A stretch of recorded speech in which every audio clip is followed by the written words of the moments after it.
Bien, muy buenas tardes, estimados alumnos. Damos inicio a la clase número 19, ya correspondiente al análisis que estamos haciendo sobre el Estatuto de Roma, de la Corte Penal Internacional.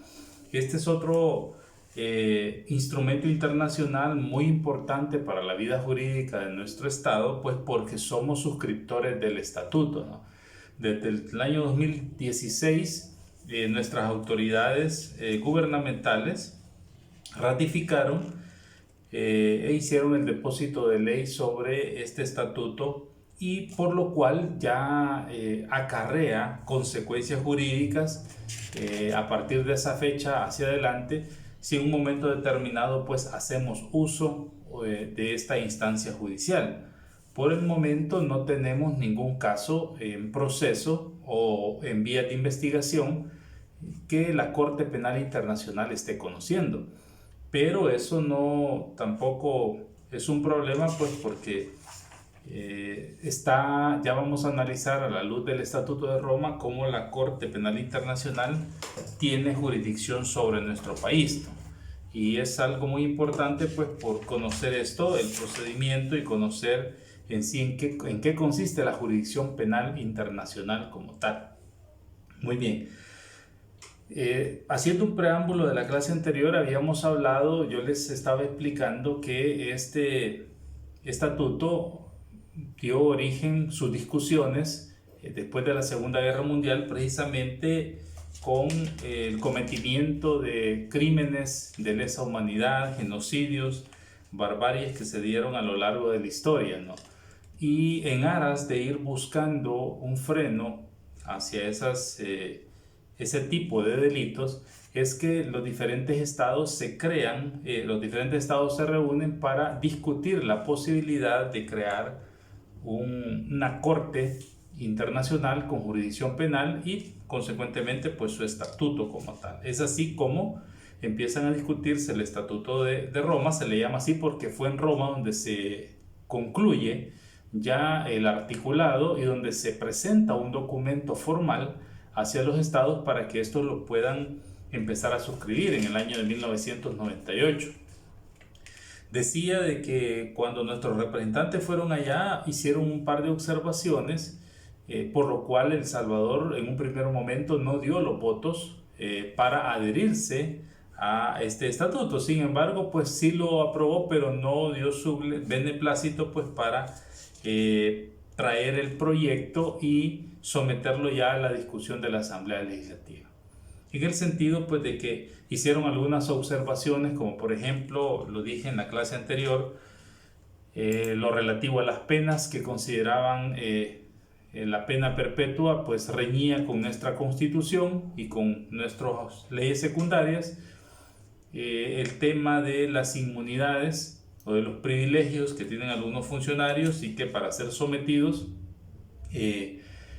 previamente había que pasar un proceso de desafuero en nuestro país, y el estatuto pues establece de que no tendrá efecto ese tipo de inmunidades a una persona que esté siendo sometida a la Corte Penal. Y también habían hablado sobre los requisitos para poder llevar a un connacional a una instancia internacional a ser juzgado, y nuestro artículo 28 establece en este caso la figura de la extradición, no la figura de la entrega como tal.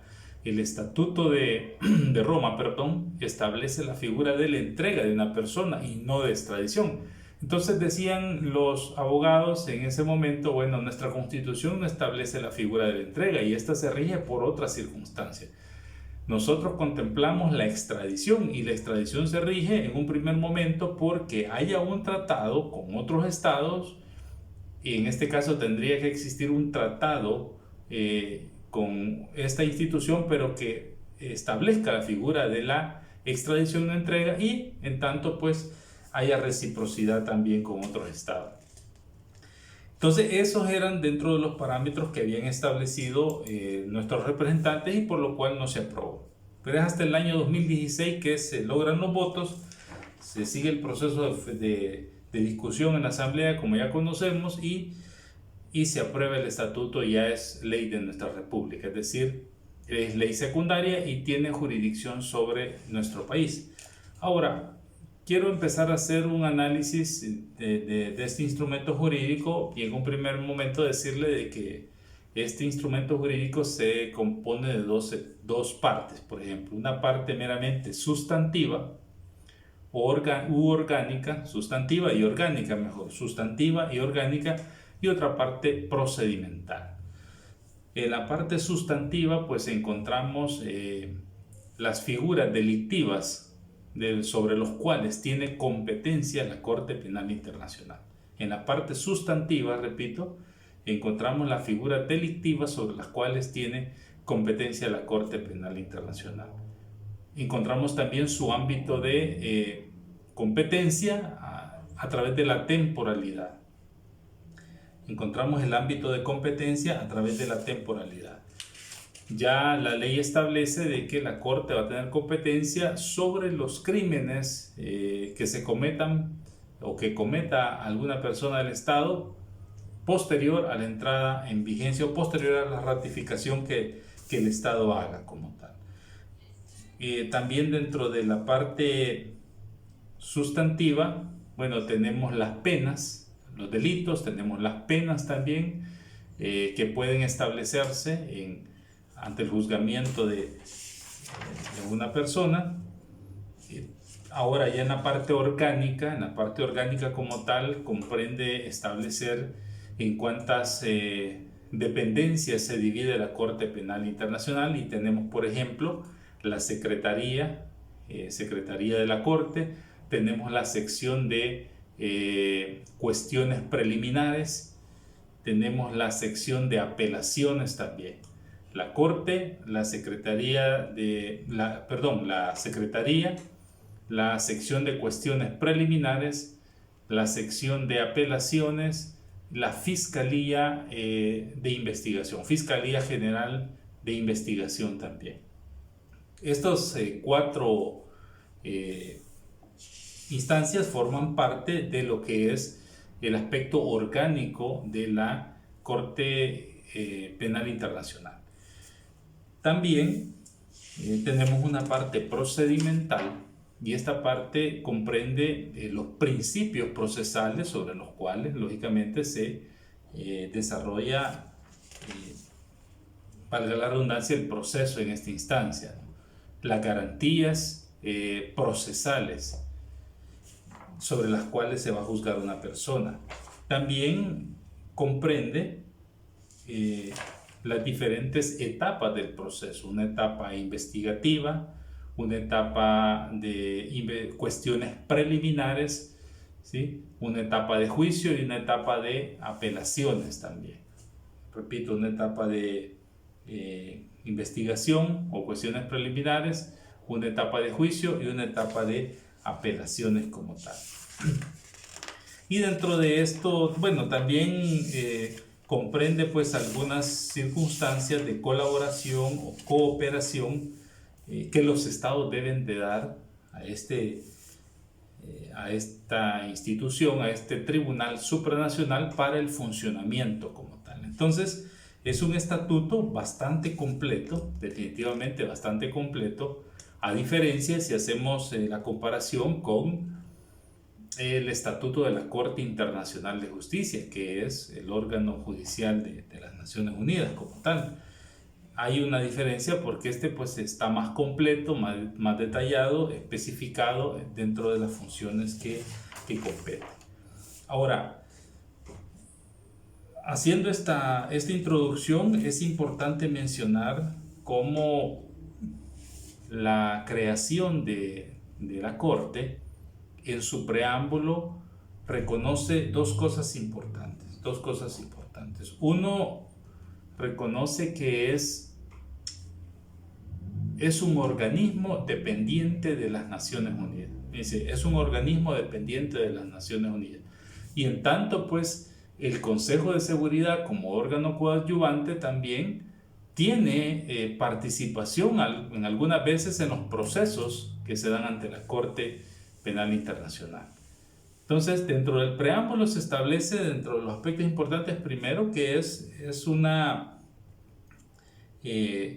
es un organismo pues vinculado a las Naciones Unidas. Dice, por ejemplo, el considerando sexto, dice, recordando que es deber de todo Estado ejercer su jurisdicción penal contra los responsables de crímenes internacionales, reafirmando los propósitos y principios de la Carta de las Naciones Unidas y en particular que los estados se abstendrán de recurrir a la amenaza o al abuso de la fuerza contra la integridad territorial o la independencia política de cualquier estado o en cualquier otra forma incompatible con los propósitos de las Naciones Unidas. Vean, este es un considerando que está haciendo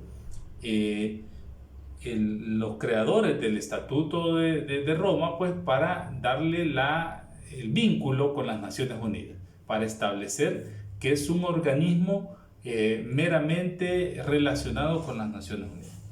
Luego dice, el segundo aspecto, reafirma el respeto a los principios de derecho internacional. Es decir, los principios de los estados, el respeto a los principios de los estados. Dice el considerando 7, destacando en este contexto que nada de lo dispuesto en el presente estatuto deberá entenderse en el sentido de que se autoriza a un estado parte a intervenir en una situación de conflicto armado o en los asuntos internos de otro estado. Es decir, el hecho de que un estado esté suscrito aquí al estatuto no le da la facultad para intervenir ni en conflictos internacionales ni de tampoco generar un conflicto internacional como tal. Entonces, esto es importante porque tiene que ver con el respeto a la soberanía de los estados. Respeto a la soberanía de los estados. Luego dice, decididos a los efectos de la consecución de esos fines y en interés de las generaciones presentes y futuras, a establecer una Corte Penal Internacional de carácter permanente.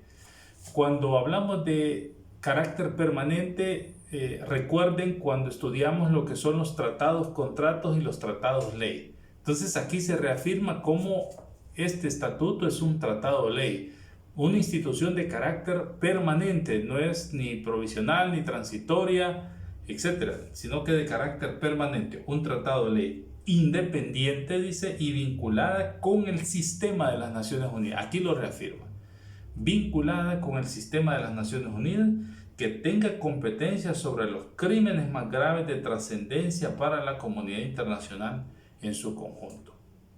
Entonces aquí pues nos está reafirmando ya el vínculo que tiene con las Naciones Unidas. Y si buscamos el artículo 22 de la Carta de las Naciones Unidas, también nos da complemento a esto. Dice, la Asamblea General podrá establecer los organismos subsidiarios que estime necesarios para el desempeño de sus funciones. La Corte Penal Internacional es un organismo también subsidiario de las Naciones Unidas y el fundamento es el artículo 22 de la Carta de las Naciones Unidas. Entonces ahí vemos estos, diríamos, tres aspectos que se pueden recoger. Uno es de que la Corte Penal es un organismo subsidiario o vinculado con las Naciones Unidas. Número 2, que igualmente establece el respeto a los principios de los estados, principios de derecho internacional. ¿Sí? Y número 3, que estamos frente a un tratado ley, porque es una institución de carácter permanente. Lo dice su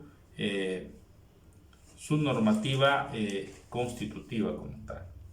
Ahora, vamos a ver, dice, decididos a garantizar que la justicia internacional sea respetada y puesta en práctica en forma duradera, han convenido en lo siguiente. Dice primero, del establecimiento de la Corte, artículo 1. Se instituye, dice, por el presente una Corte Penal Internacional, entre paréntesis la Corte será una institución permanente, estará facultada para ejercer su jurisdicción sobre personas respecto de los crímenes más graves de trascendencia internacional de conformidad con el presente estatuto y tendrá un carácter complementario de las jurisdicciones penales nacionales. Vean qué interesante esto. En un primer momento, que a la Corte se van a procesar personas, no estados.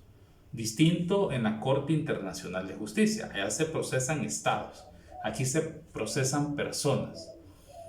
Lógicamente personas que vayan en representación del Estado como tal, o que tengan algún vínculo con el Estado, o sean grupos promotores de actividades del Estado.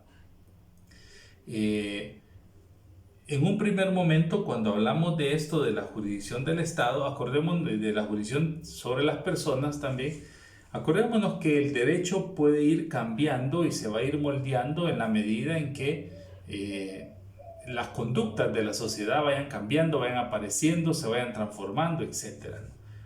Hoy por hoy, como lo repito, no tenemos ningún caso de El Salvador que esté en proceso ante la Corte Penal Internacional, pero no está lejos de que muy pronto lo tengamos y que alguien vaya a poder poner una denuncia y iniciar ya la investigación como tal. Entonces, uno de los factores importantes es que se van a juzgar personas.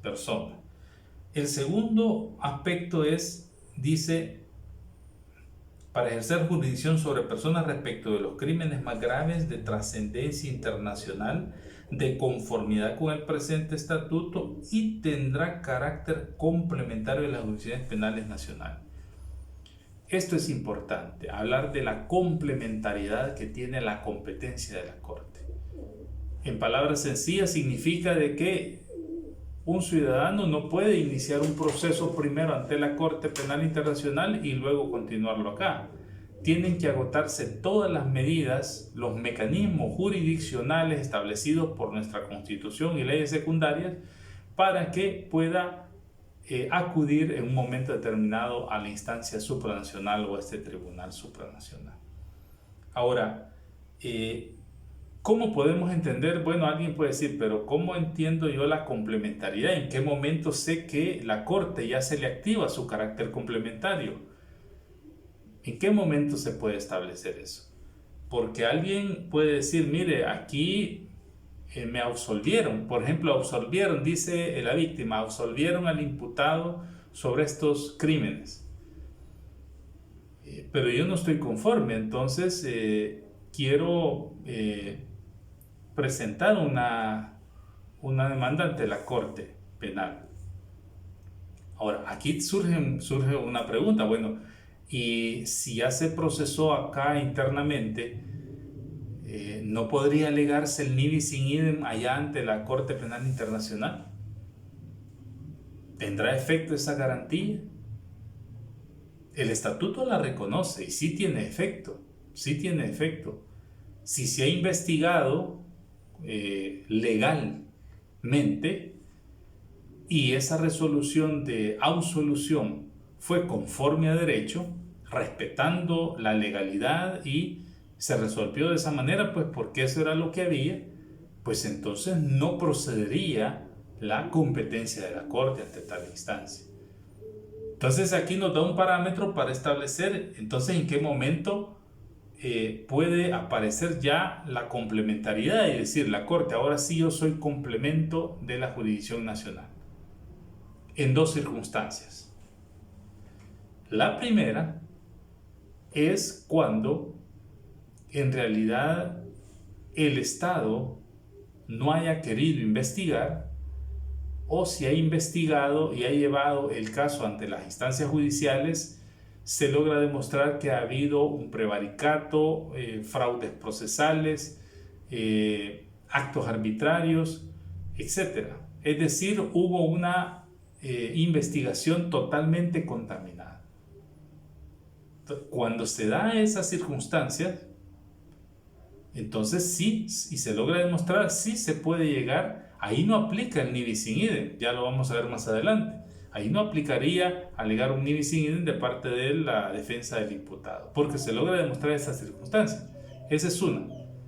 La segunda, bueno, serían tres quizás, porque la segunda es cuando el Estado en realidad no ha querido investigar. No obstante, se han activado los mecanismos jurisdiccionales. Es decir, se ha puesto una denuncia en la Fiscalía y pensemos que la Fiscalía investigó y de pronto llevó el caso a los tribunales, pero en los tribunales pues declararon, por decir algo, un sobreseimiento provisional y al año lo volvieron definitivo y esto terminó. O de una sola vez en el tribunal pues declararon un sobreseimiento definitivo según las circunstancias. Y ante esa situación, hay la posibilidad pues de que el Estado no investigó como debiese investigar, como tenía que hacerlo. O simple y sencillamente el Estado se cometió un delito y nunca investigó. Presentaron la denuncia en la policía, en la fiscalía, y eso se quedó a nivel de investigación nada más, pero nunca se judicializó. Ese es, podríamos decir, un segundo caso. Y un tercer caso donde puede aparecer la complementariedad es cuando la estructura orgánica de nuestros códigos penales o de nuestras leyes secundarias está, está incompleta, está desintegrada. Es decir, nuestras leyes secundarias no contemplan, por ejemplo, algunos delitos que pueden estar en la categoría de delitos de lesa humanidad. Si vemos nuestro Código Penal, pues nuestro Código Penal sí tiene un catálogo de delitos, dice delitos de carácter internacional. Bueno, hay delitos relativos a la seguridad del Estado y hay delitos de carácter internacional como el genocidio, etcétera, todo eso. Pero aún así falta adecuar, fíjense bien, falta adecuar algunas conductas de las que establece el estatuto a nuestras leyes secundarias como tal. Entonces, cuando los códigos no están estructurados de una manera que pueda responder a las necesidades de los tiempos de la sociedad ante la alta comisión de delitos, pues imagínense por la coyuntura que vivimos en El Salvador. Hubieron años donde aparecían, digamos que podían aparecer personas así desmembradas y que esto se tuvo la sospecha, qué sé yo, de que podía ser de algún financista del Estado o de grupos que apoyaban actividades del Estado o de personeros del Estado como tal. Si se logra establecer eso, esa figura en un momento determinado podría elevarse a la categoría de un crimen de lesa humanidad. También, un crimen de lesa humanidad. Fíjense de que hay un artículo 22 del estatuto de acá, del Estatuto de Roma, que da la entrada legal a cualquier Estado para que pueda hacer eso. Dice el artículo 22, fíjense bien, dice: nadie será penalmente responsable de conformidad con el presente estatuto, a menos que la conducta de que se trate constituya en el momento en que tiene lugar un crimen de la competencia de la Corte. Bueno, la definición, dice, de crimen será interpretada estrictamente y no será extensiva por analogía. En caso de ambigüedad, será interpretada en favor de las personas objeto de la investigación, enjuiciamiento o condena. Vean lo que dice, pongan atención a lo que dice esta parte. Nada de lo dispuesto en el presente estatuto afectará a la tipificación de una conducta como crimen de derecho internacional independientemente del presente estatuto. ¿Qué le está diciendo este artículo? Que los estados pueden darle otra estructura jurídica a una conducta que tenemos en el Código Penal. Por decirles algo, que de pronto digan nuestros legisladores: miren, la verdad que aquí ya hay mucho feminicidio, digamos, y se está generando una ola de muertes contra las mujeres y etcétera. Entonces elevemos esa categoría de delito de feminicidio a un delito de lesa humanidad como tal. Elevémoslo a esa categoría y ante cualquier circunstancia que pueda pasar acá de un crimen de feminicidio, un delito de feminicidio que no se investigue, pues entonces que se tenga la instancia de la Corte Penal como organismo complementario. A eso se refiere precisamente. A eso se refiere. Alguien puede decir un delito relativo al daño del medio ambiente, por ejemplo, se me ocurre algo, qué sé yo, la contaminación de mantos acuíferos, por ejemplo, ¿no? Que ahorita quizás no lo vemos con esa magnitud, pues porque nos abunda el agua. Acá somos un país donde nos abunda el agua, más aquí en Santana tenemos muchos mantos acuíferos, es muy raro que se vaya el agua, no solo cuando las tuberías de Landa se rompen, pero si tuviéramos esa necesidad y dijéramos, mire, alguien que contamine un manto acuífero nos puede matar a todos, nos puede contaminar a toda una población, ese delito hay que elevarlo a una categoría de delito de crimen de derecho internacional. Entonces, si lo elevamos, pues puede tener competencia la Corte en ese momento. Puede tener competencia. Vean qué interesante. Esto, por supuesto, es un artículo, es una puerta que se necesita de mucha voluntad política, mucha voluntad jurídica, mucho análisis sobre los delitos que pueden llegar a constituirse como tal. Pensemos que, bueno, yo me atrevería a decir que cuando haciendo un análisis extensivo, fíjense bien, estoy haciendo un análisis extensivo en los delitos de corrupción, cuando un funcionario público, a consecuencia de los robos, del enriquecimiento que puede generarse en su administración, pueda desmejorar la calidad de vida de muchas personas, eso puede constituir un delito de carácter internacional y precisamente puede generársele competencia a la Corte también. Por eso dice, nada de lo dispuesto en el presente artículo, nada, afectará a la tipificación de una conducta como crimen de derecho internacional independientemente del presente estatuto. Entonces, ahí hay una salida. ¿Por qué el legislador quiso poner esto? Bueno, porque en un momento determinado el Estado puede verse en la misma necesidad de exigir, de buscar el acceso a la justicia ante la falta de procesamiento de algún delito, ante la falta de investigación, la falta de cooperación de las autoridades para poder llevar a los responsables ante los tribunales. Entonces, por eso se estableció esto. Y perfectamente se puede aplicar, se requiere mucha voluntad política, requiere un estudio sobre qué conductas se pueden establecer y elevarse ahí, ¿no? Y ahí tendría que darse la reforma que ya todos conocemos a través de nuestros códigos. Pero dice, para su jurisdicción sobre personas respecto a los crímenes graves de trascendencia internacional de conformidad con el presente estatuto y tendrá un carácter complementario de las jurisdicciones penales nacionales. La competencia y el funcionamiento de la Corte se regirán por las disposiciones del presente estatuto. Entonces, no podemos decir en un primer momento que vamos a echar mano del procedimiento de la Corte, no. Tenemos que agotar los mecanismos internos y eso incluye todos los recursos habidos y por haber que puedan plantearse, siempre y cuando sean en tiempo, pues, se deben de establecer. Ahora, la Corte tampoco va a iniciar un proceso cuando logre establecer la contraparte de que aquí en El Salvador ya se administró justicia, ya se procesó, se juzgó y al final, por ejemplo, se absolvió a las personas, pero en realidad porque no había medios probatorios. Entonces, ante esa situación no puede aparecer la complementariedad de la Corte. O o que en realidad, pues, si no se ha investigado o se ha investigado a medias, o nuestros códigos penales están, diríamos, deficientes en ciertas conductas que ya necesitan elevarse a esta categoría de un delito de carácter internacional, como es el artículo 22 ordinal tercero, pues entonces ahí es donde puede irse estableciendo una complementariedad ante la Corte Penal Internacional.